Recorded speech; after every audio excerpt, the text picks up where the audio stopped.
Breaking news now on 12, an air quality alert in effect for all of the Hudson Valley as wildfires in Canada rage on. We have Team 12 coverage for you tonight, tracking the very latest, working to keep you safe. Thanks for watching 12. I'm Katie McCall. Let's get right to our breaking coverage for tonight. Dangerously smoky conditions continue to threaten our region due to ongoing wildfires north of the border. In Pleasantville, a message went out to parents not long ago saying school activities are being moved indoors today and tomorrow. Meteorologist Addison Green joins us now with details. Addison? And Katie, unfortunately, we're dealing with the worst of this Canadian wildfire smoke coming our way. That is why the New York City tri-state area, including the Hudson Valley, has the worst air pollution in the entire world. All right, Addison, thank you. Tonight, outdoor events being canceled across the Hudson Valley to help keep people out of this dangerous pollution. News 12's Nadia Galindo is in the newsroom with what experts are advising. Nadia? And we are in the newsroom because health experts say that is the safest place to be right now. But for those who do have to venture outdoors, we're seeing a lot of people wearing these old friends. And of course, we have Team 12 coverage on the hazy conditions across the Hudson Valley. For now, let's head over to News 12's Diane Caruso for more. Here in Rockland, the smoky haze is having an impact that's being seen and felt. Outside smoke conditions. Chris Keir, Rockland's Director of Fire and Emergency Services, tells me there were a total of 29 calls for people smelling something burning or seeing smoke outside between Tuesday morning and Wednesday morning. A pulmonologist at Montefiore Nyack says there's been an increase in patients with worsening respiratory symptoms as well as anxiety, all because of the smoke. Adding patients are also using their inhalers more now than usual. Everyone I spoke to suggests people with breathing problems should stay inside. I'm Diane Crusoe in West Nyack. We'll send it over to my colleague Ben Nandy in Orange County, who spoke to people going about their day in all of this. The landscapers here at the Laundrotopia in Middletown are pushing through. James Nito tells me he's been battling through asthma flare-ups more than he usually does. So that's your lifeline. The landscapers you heard from say they can hang in there a couple more days if these conditions persist. At Clemson Brothers, they say if it does clear up by this weekend, they're expecting a boom in business because a lot of their customers will probably be itching to get into that beer garden when it's finally nice and clear. Ben Nandy, News 12. There are delays at New York area airports because of the smoke. The FAA says it has slowed traffic to and from our airports because of reduced visibility. You can see here, this is a message from JFK. Here you see one from LaGuardia, and then a similar message from Newark. And the FAA says it's going to adjust the traffic volume to account for the rapidly changing conditions. There was even a ground stop earlier for flights bound for LaGuardia. At Westchester County Airport, this is the flight status board there, and you can see a lot of on times. We've seen some delays a little bit here and there today at Westchester County Airport, but they tell us it's not from the smoke. So best advice, just check your flight before you go. And stick with 12 as we continue tracking these air quality conditions for you on air, online, and on our free to download News 12 app. Now on 12, some parents say they're scared to bring their kids to school after what was found on 2 campuses today in Mount Vernon. I'll tell you what happened. A close look at what's next in the Megan McDonald case now that a suspect is behind bars. Patrons who frequent this popular strip of businesses in Eastchester surprised to see storefronts close and yellow tape up. Coming up, what caused this and how soon those businesses could reopen.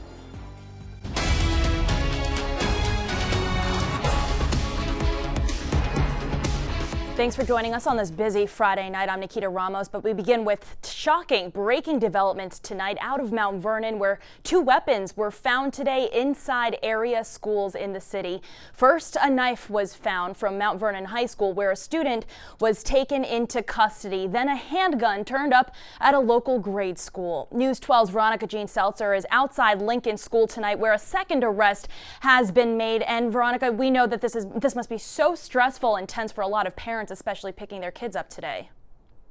I was there for pickup here, and a lot of them were scared, were concerned, especially because this isn't the first time this has been an ongoing concern. So first, let's talk about particularly what happened today. The city says 2 students have been arrested and charged with weapons possession. First, around 8 a.m., Mount Vernon High School officials told police they found a 15-year-old with a knife Police took the knife and the teen into custody. And then it was about 11 a.m. here at Lincoln. Lincoln school officials told police they found a 14-year-old with what they thought may have been a BB gun. I feel scared to bring my kids to school. I worry constantly. I pray that nothing like this will happen again. And a scare like this is terrible. Well, tonight, News 12 is learning about new challenges ahead of prosecutors in the Megan McDonald cold case. This comes after the Orange County District Attorney's Office says that they were never notified by state police that an arrest was going to be made. Our Blaze Gomez is in Goshen with what this could mean for the case tonight. Megan McDonald's loved ones waited 20 years for this moment on Thursday. The police have given us the gift of the beginning of the end. Orange County District Attorney Dave Hoovler was noticeably missing during the press conference after Holly's stunning arrest. He issued this statement saying his office was never notified that an arrest was going to be made, something that could present a huge challenge for the prosecution ahead. This was really an ambush. It's obvious that the prosecutor was concerned about the level of proof that they had to proceed. The DA hasn't said that, but confirmed his office now has 6 days to present 20 years of evidence to a grand jury. Trofino says it's unheard of for police not to consult with the DA before filing murder charges, especially on a cold case. Well, the DA's office says they're working diligently to ensure justice for Megan. New information tonight in a story we brought to you earlier this week. A spokesperson for the chair of the Westchester County Legislature confirms that she received a letter from the district attorney requesting all documents regarding the board's knowledge of an alleged child sex predator.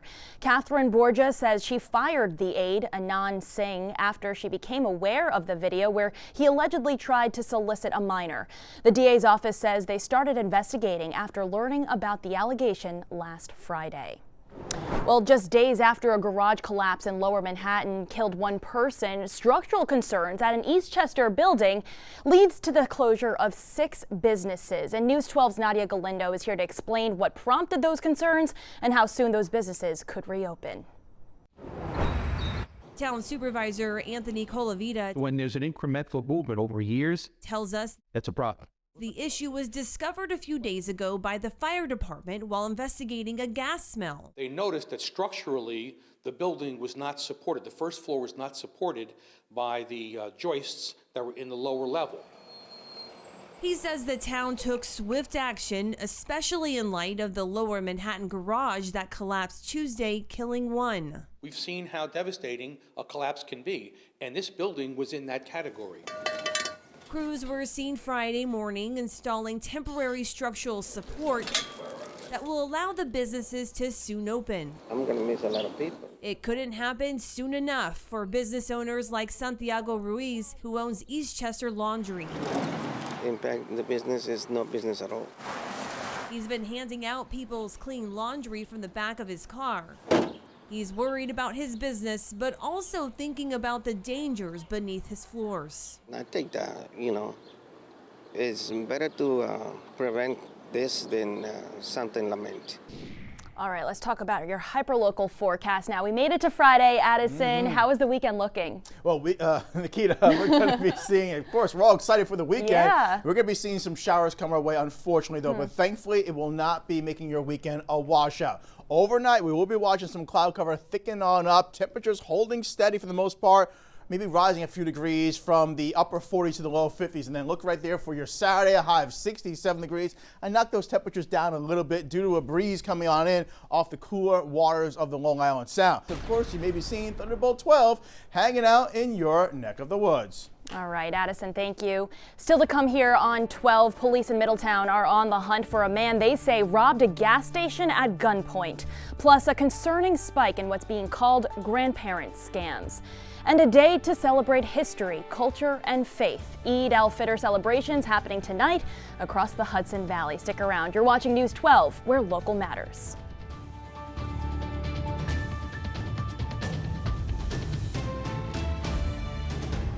Portchester, you're watching News 12, local matters.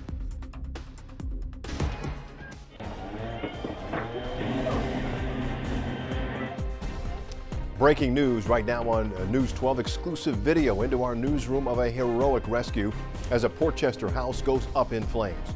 But first we begin with another breaking news story we've been following for you. A 20-year-old cold case cracked in Orange County. Thanks for joining us on News 12 tonight. I'm Ian Page. More breaking developments in the 2003 murder of Megan McDonald. Authorities revealed a motive for the first time today, now that her ex-boyfriend has been charged with her killing. And tonight we've got Team 12 coverage following all the breaking developments. We're going to begin tonight with News 12's Blaze Gomez, who joins us outside State Police Barracks in Middletown. Blaze. Ian, well, police say Edward Hawley owed Megan McDonald money and that he was jealous after she broke up with him and started seeing someone else. Tonight, they said for the first time they have new evidence linking him to the murder. I'm definitely not guilty. I love Megan with all my heart. 42-year-old Edward Hawley spoke out from a wheelchair as state police led him to their car for his arraignment Thursday in Middletown. Authorities revealed the stunning news of the Wayway On Demand's arrest hours earlier after 20 years of investigating the case. Mr. Hawley is a former boyfriend of Megan, and the investigation revealed that Mr. Hawley had a strong motive to commit this crime. State police say new DNA technology and newly obtained evidence links Hawley to the 2003 murder in the town of Walk Hill. McDonald was found dead from blunt force trauma in a field off Bowser Road after her family and friends reported her missing. The monster who violently and senselessly took Megan's life now has a name and a face. This is a vile human being, capable of brutally murdering a beautiful, lively, 20-year-old woman. News 12 had the only camera in Middletown City Court this afternoon when Hawley was arraigned and had his first court appearance since he was charged. News 12's Veronica Jean Seltzer was there. Veronica, what are you learning? So far that Hawley has pleaded not guilty here and will be staying behind bars without bail. If you take a look at this exclusive video we have for you, you see state police wheeling him into the courtroom. He was wearing an orange jumpsuit. The arraignment was quick. Hawley's attorney entered a not guilty plea, and the prosecutors asked he be denied bail based on the severity of the murder second-degree charge, which is a felony. Hawley's attorney didn't fight that, but did ask it be noted he needs medical attention in jail. You can hear more details from the case on the news at 5:30. Reporting here in the city of Middletown, Veronica Jean Seltzer, News 12. Thanks, VJ, and be sure to stay with us here at News 12 and online at news12.com as we will continue to follow this developing story. You can download our free News 12 app to your phone and have all the breaking details sent right to you. Well, some incredible security video captured the moments that neighbors saved a woman's life after she was caught in a house fire this afternoon. News 12's Jonathan Gordon is in Portchester with the exclusive video. So, Jonathan, what happened?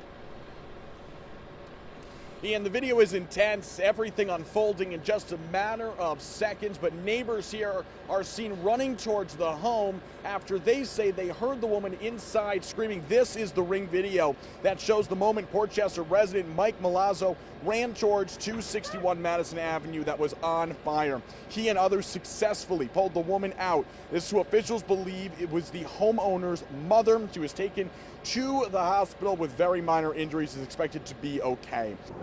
And I turned to my friend to tell her to call 911, and then I turned around and I saw the door opened a little bit, and I saw, her head, and then I was like, oh hell, I'm gonna have to do this, and I just pushed the door open, and we both kind of rolled out onto the porch. And crews here continue to clean up what is left of this house. They are still doing an investigation. The exact cause unknown at the time. Again, expected that it started on the first floor. Now, this is the second major fire that Portchester firefighters have had to deal with this week. And tonight in the news at 8 and 10, you'll hear more from both the mayor and the fire chief about how they've done all of these unbelievable efforts with an all-volunteer department. We're here in Portchester. Jonathan Gordon, News 12. Tonight here on News 12, local leaders now taking action on the state level in the aftermath of last week's brush fire outbreak and a sudden spike in scam arrests targeting the elderly here in the Hudson Valley. Stick around, you're watching News 12, where local matters. Yonkers, you're watching News 12, local matters. This hour in the Pix 11 Morning News, Harris makes history. The California senator officially accepting the Democrats' nomination for vice president, while President Trump says they are making a big mistake. Mail-in voting heating up ahead of the November elections. New York now has the latest state expected to green light absentee ballots for all residents. How you can cast your vote from home. And NYC battling a serious budget crisis. The effects of COVID-19 pandemic might equal disaster for the city's economy. This morning, we're talking live with a local investor and entrepreneur about what may be in store for the Big Apple.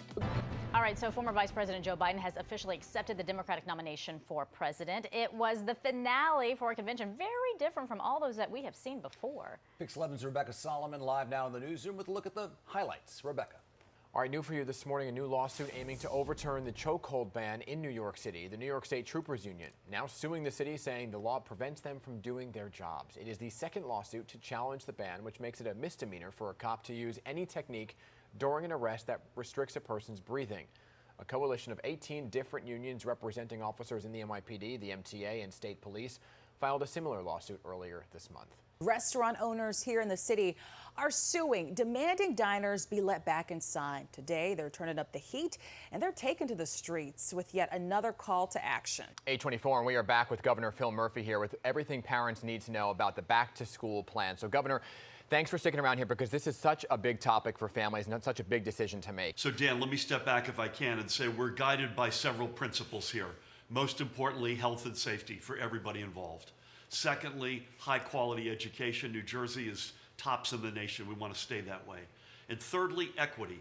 And that reminds us that not every family's circumstances are the same. Not only are no two districts alike, no two families are alike. 7:47, in 3 weeks from today, 1 million New York City public school students go back to class, but whether it's remote or in person remains unclear.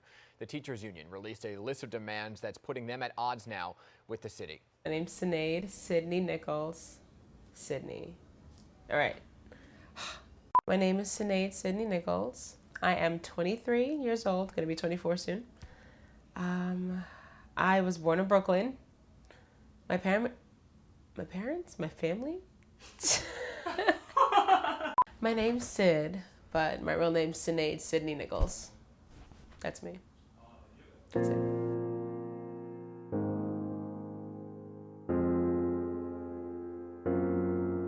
Sinead.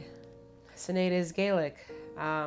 It means God's precious one. I feel like I am definitely lucky with a lot of things that have happened in my life and fortunate, so definitely God's precious one, looking out. Thanks. I have fears, but I don't know if I'm that afraid of anything anymore these days. I'm feeling very fearless. If I do have a fear, I'll say it's not amounting to my potential. I've just come to like this weird place in my life where I just don't know anything anymore. Where I'm just like, life is just happening and things can just be one thing one way on one day and then it can be something else completely different another day. I really have a genuine care for people and humanity overall. And I really, really, really want to see people do well. So that's really important to me. I saw a video this week. It was of a white woman in a restaurant who told a white father that she thought it was okay that he did not like the fact that his daughter was with a black boy. And a particular sentence that struck me was when she said, I looked at her and I said, how could someone so beautiful be with something like that? Emphasis on the something and the that. The fact that she couldn't even think to say someone like him. I'm a person, I'm a human. To that woman, she views black people as things, objects.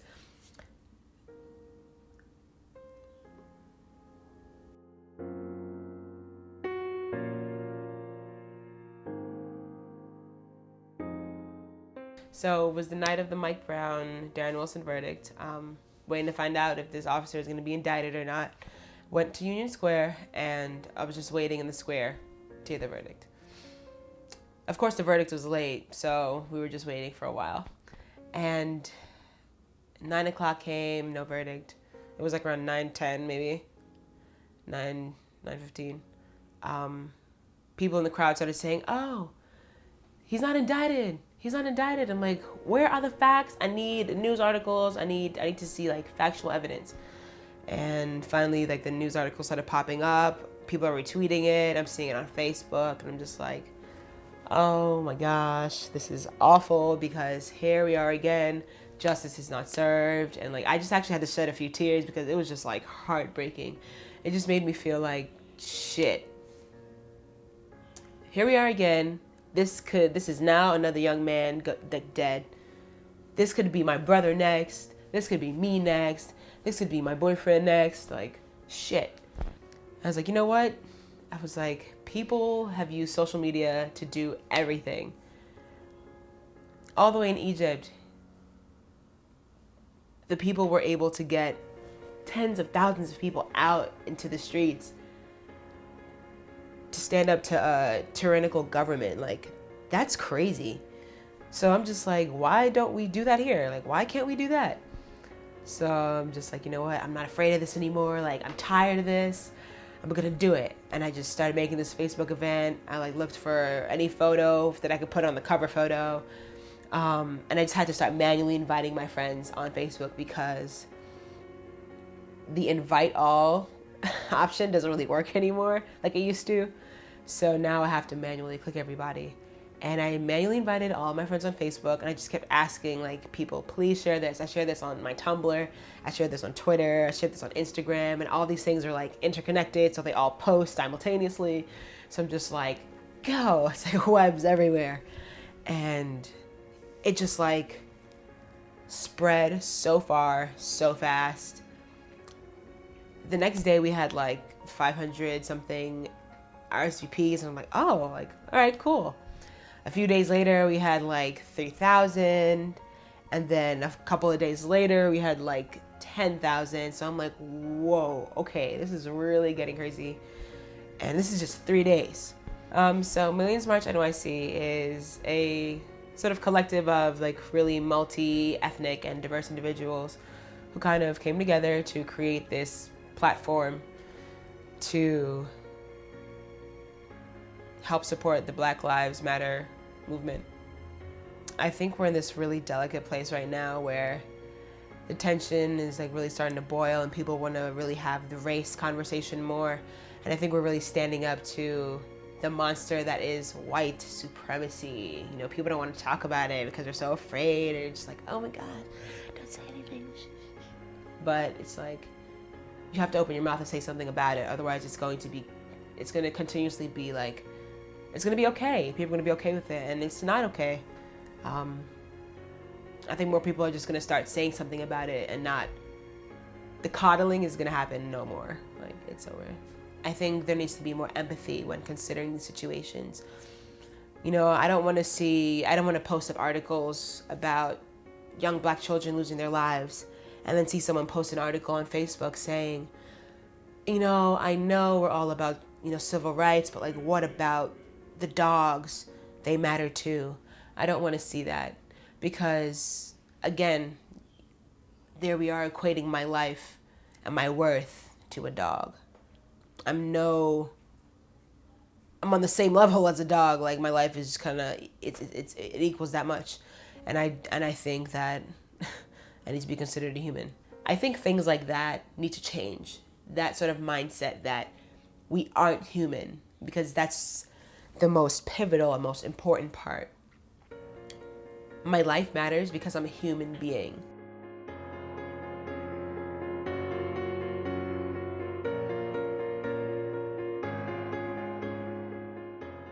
I feel like I heard someone say this, they said when the movement is strong, the art is strong.